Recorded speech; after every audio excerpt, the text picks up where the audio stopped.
The sound of metal crashing echoed through the hallway as Ryan's back slammed into the lockers. Laughter erupted behind him, that cruel, familiar chorus that had followed him since the first week of senior year at Lincoln High.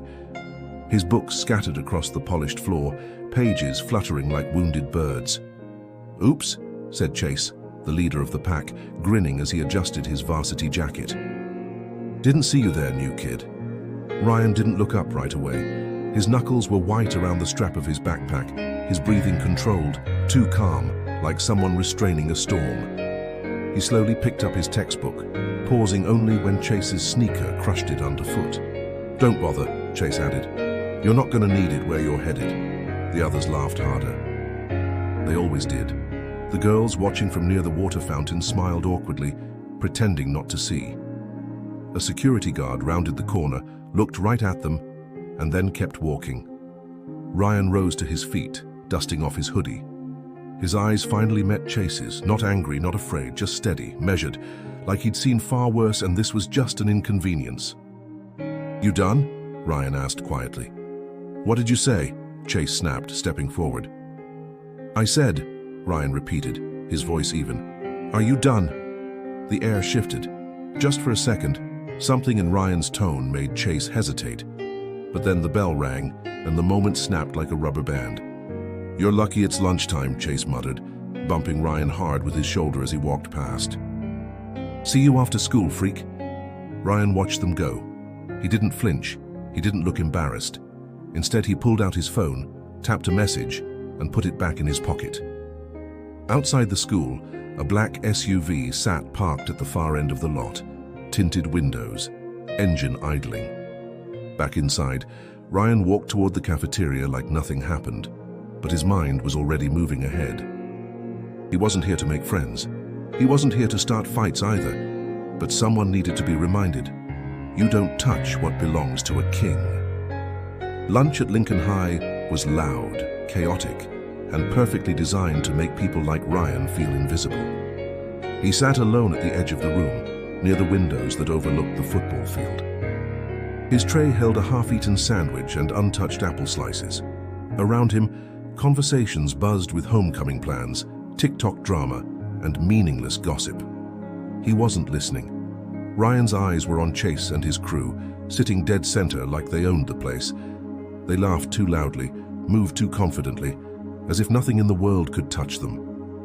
For most people in this school, that was true, but Ryan wasn't most people. His phone buzzed, he checked it under the table. Desert confirmed. "You want me to talk to your old man?" Harvey Ryan stared at the message. Desert. That was code. Chase's father, one of the real estate developers known for flipping land near the border, had just finalized a deal.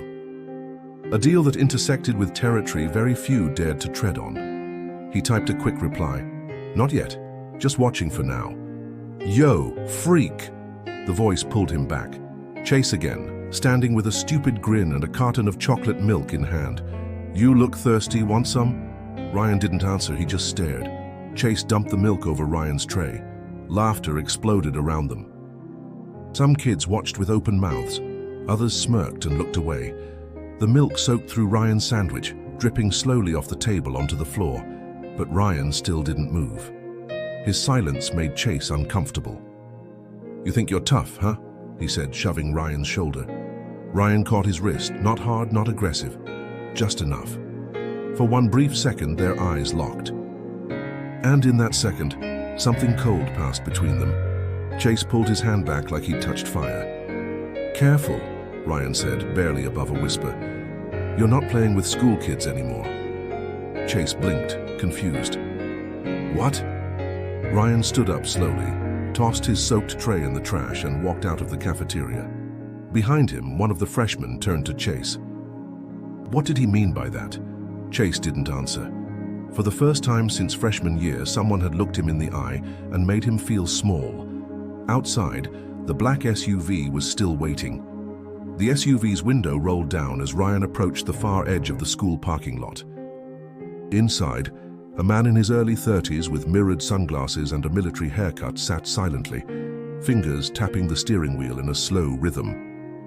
"You're early," the man said in Spanish. "I needed to breathe," Ryan replied, slipping into the passenger seat. They drove off without another word, blending into the afternoon traffic of suburban Arizona. Sunlight beat down harshly on the cracked sidewalks. Strip malls flashed by, gas stations, dusty chain restaurants, kids walking home with backpacks too big for their frames. A quiet neighborhood on the edge of something darker. "You want me to handle the boy?" the driver finally asked. Ryan shook his head. "No, he's just noise." The man nodded but kept his eyes on the road. "Your father doesn't like noise, not when you're out here representing him." "I'm not here to represent anyone," Ryan said, his voice low. "He wanted me to finish school away from Sinaloa, somewhere clean. This is what he chose." The man snorted. "This place isn't clean, Chico. It just hides its filth better." They pulled up to a modest house, beige stucco, a cactus in the yard, an American flag faded by the sun. Ryan stepped out, tossed his bag over his shoulder, and headed inside. The house was plain. Nothing extravagant. No guards, no gold statues, no opulence. But inside the garage, beneath a tarp, was a bulletproof sedan with Mexican plates, just in case.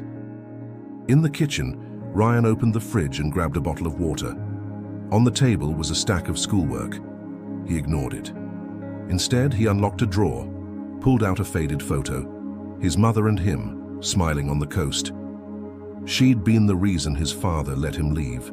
"Let the boy see the world," she had said before she died. "Let him choose something else." But something else never came easy when your last name carried weight, when your silence meant power, when your enemies never wore school uniforms, but your enemies' sons did. He sat at the table, staring at the photo. Chase didn't know it yet, but this wasn't just high school for Ryan, it was a battlefield, and the rules were about to change. The next morning, Ryan walked into school before the first bell, hoodie up, hands in his pockets. The air was crisp, sky already blindingly blue, that kind of dry Arizona morning that made your skin feel too tight. He passed the flagpole, ignored the security guard's half-hearted nod, and made his way toward his locker. Something was off. He noticed it before he even reached the row, the faint trace of Snickers, the way people glanced and looked away. Then he saw it. Spray paint. Across his locker, in thick black letters, "Go back to Mexico." Ryan stopped. He didn't say a word. Around him, kids stared, then looked down. One girl reached for her phone to take a picture. Another muttered, "That's messed up," but kept walking. A janitor approached with a sigh. "Sorry, kid, I'll clean it up." "No need," Ryan replied. He opened the locker like the words weren't even there. Inside, everything was in place, except his notebook. It was gone. His eyes scanned the hallway. At the far end, Chase leaned against the wall, arms crossed, watching. Behind him, two of his buddies laughed, one of them holding Ryan's notebook, flipping through it like it was a joke. Ryan walked over, slow and calm. "Looking for this?" The guy smirked, tossing the notebook back to Chase. Chase held it up. "You write poetry or something? Or are these love letters to your Sicario uncles?" Ryan didn't blink. "That's not yours." Chase held it, just out of reach. "You gonna make me give it back?" The hallway had quieted, everyone was watching. Ryan leaned in slightly, his voice dropped, smooth and steady. "This is your last warning, Chase." Chase smiled. "Or what? You gonna call your cousins to come beat me up?" Ryan's mouth twitched, not quite a smile. "I don't need to call anyone," he said. "But if I did, they wouldn't beat you up." Chase's smirk faded. "Just for a second. They'd burn your house down with your parents inside," Ryan added softly, "and they wouldn't miss." A teacher's voice rang out from the end of the hall. "Let's get moving, people." Ryan took his notebook back, turned, and walked away. Chase didn't move. One of his boys whispered, "Yo, he's serious." Chase didn't answer. Because somewhere deep in his gut for the first time he felt it. This wasn't a game anymore. Ryan sat in the back row of his US history class, pretending to take notes while his mind churned. Outside the window, the sun glared off the parking lot, where the black SUV had disappeared minutes ago. Javi was checking on something, not because Ryan asked, but but because loyalty in his world wasn't optional. It was bred in blood. Mr. Timmons rambled at the front of the classroom, talking about the Dust Bowl. Ryan tuned him out. His fingers traced a name carved into the desk. Vicente. That was his uncle's name, the one who vanished in Sonora after crossing the wrong general. His dad never spoke of it, but the photo was still on the altar back home. History was everywhere, even here. A folded note slid onto his desk. He looked to the side. A girl, brunette, nervous eyes, braces, gave him a faint nod. Her name was Kayla. He'd only spoken to her once in biology, but she had always watched quietly from the corners. He unfolded the note. "Be careful. They're planning something after practice. I heard them in the locker room. No name, no signature, just those 10 words. Ryan looked over at her. She didn't meet his eyes. She just stared straight ahead, pretending the note had never existed. The bell rang. As students poured out into the halls, Chase and his crew headed toward the gym. Ryan moved in the opposite direction, stepping outside into the heat, letting the sun soak his skin. His phone buzzed. "Javi, the dad just closed escrow on a property linked to El Gallo. Big mistake. Your father says we wait, but we don't forget." Ryan's grip on the phone tightened. He had tried to forget, tried to live like a normal student, go to classes, eat in cafeterias. Act like Chase was just a bully, and not the son of a man about to cross a deadly line. But this place, this school, these kids, they didn't understand. In his world, lines weren't crossed without consequences. Warnings weren't repeated. Respect wasn't a choice. Inside the gym, Chase laced up his cleats, laughing with his teammates, planning something stupid, something they'd think was hilarious. Ryan walked away from the school, but not far. He waited behind the bleachers, watching the weight room lights flicker on. He wasn't afraid. He was remembering who he was, and remembering who they weren't. The gym door slammed open, echoing across the empty field. Ryan watched as Chase stormed out, red-faced, cursing under his breath. Behind him, 2 of his teammates followed nervously, glancing over their shoulders. Ryan didn't move. He leaned against the bleachers in the shadows, letting the late afternoon heat roll off him like smoke. The metal structure radiated warmth from hours of sun, but Ryan's chest felt cold, focused. Chase paced back and forth, his phone clutched in his hand. "He's messing with me," he spat. "This dude thinks he's some kind of cartel prince or something." "He kinda is, though," one of the teammates muttered. Chase froze. "What did you say?" "I mean," the guy shrugged. "I heard his last name. And Marco. You know Marco from Flagstaff? He said his cousin saw Ryan at a funeral in Hermosillo with like 8 armed guys around him, like real security." Chase's hands curled into fists. "You believe that crap?" "No," the other teammate jumped in quickly. "It's probably just rumors, right?" But Chase wasn't listening anymore. He hit call on his phone. "Yeah, Dad. We have a problem. He's threatening me. No, not with a knife. With people. Can you just, I don't know, talk to someone? Make this kid disappear?" Ryan's lips twitched at the choice of words. He stepped out from behind the bleachers. All 3 turned. Chase froze mid-sentence. "Yeah, never mind. I'll call you back." "Funny," Ryan said. "You always look so confident when I'm not around." Chase laughed nervously. "You stalking me now?" "No," Ryan replied. "Just watching the kind of man you turn into when you think someone else is pulling the strings for you." Chase stepped forward. "Oh, you think you scare me?" Ryan didn't respond. He just reached into his back pocket, pulled out a folded piece of paper and handed it to him. Chase opened it. It was a photo, grainy, black and white. His father, shaking hands with a man in a white suit. A man with no name but a face Chase had seen in whispers. A man known only in cartel circles. The kind of man who didn't get photographed unless someone wanted him to be. "I don't want anything from you," Ryan said.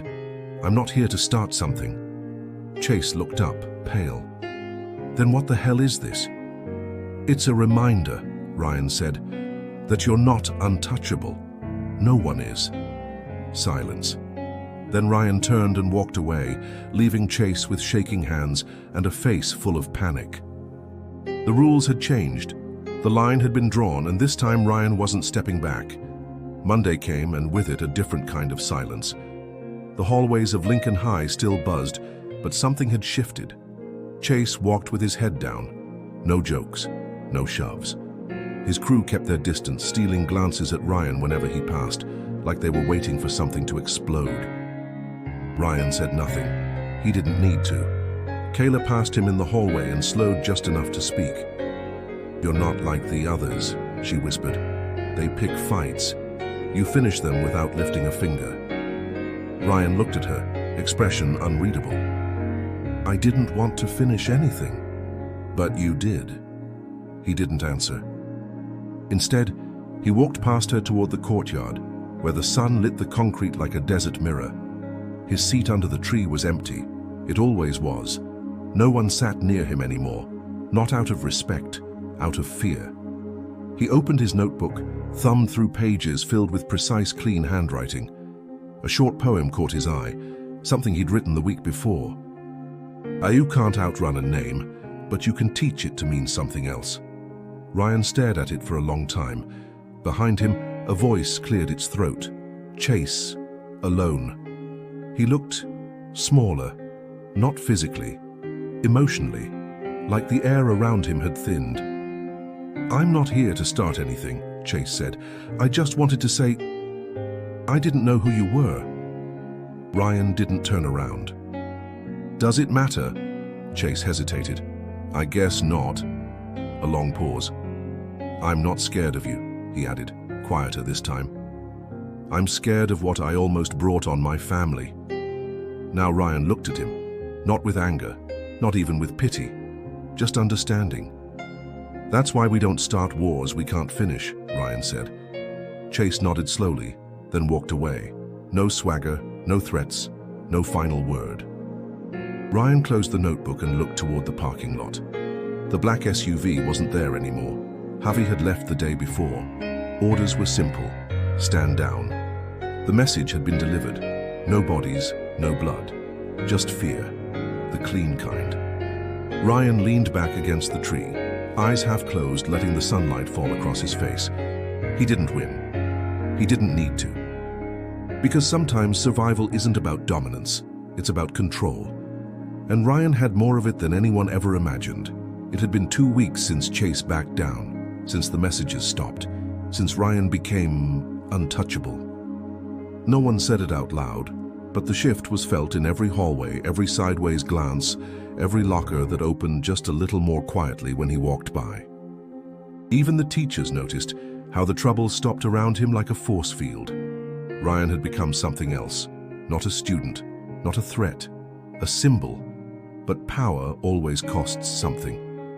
He sat alone at lunch again, not because he wanted to, but because no one dared to sit with him, not Kayla, not even the kids who once looked up to Chase. Respect built on fear had left a wall around him, and Ryan was starting to feel its weight. His phone buzzed. "Javi, your father says you handled it well. He's proud. Wants you to know the family name is stronger here now." Ryan stared at the message, then slowly locked the screen. He didn't feel strong. He felt hollow.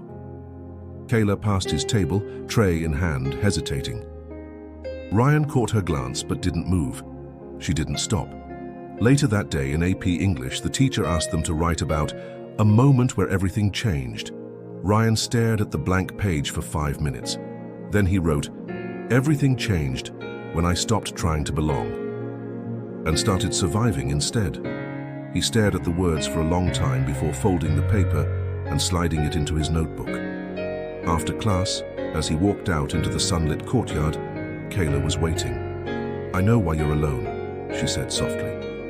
Ryan raised an eyebrow. "Do you?" "Yeah," she nodded.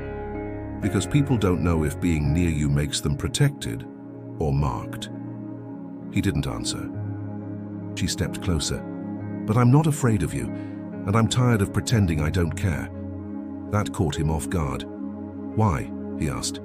"Because I've seen real violence," she replied, her voice calm but certain. My brother was jumped last year. Broken ribs, 2 surgeries, no one cared, not even the principal. You didn't lay a hand on anyone. But everything stopped. Ryan looked at her, searching her face for any hint of fear. There was none. "Sit with me tomorrow," he asked. She smiled, just a little. "Only if you stop pretending you don't want someone to." As she walked off, Ryan stood still in the courtyard, the Arizona sun pressing down on his back. For the first time in weeks, the silence around him didn't feel like a cage. It felt like a door slowly opening,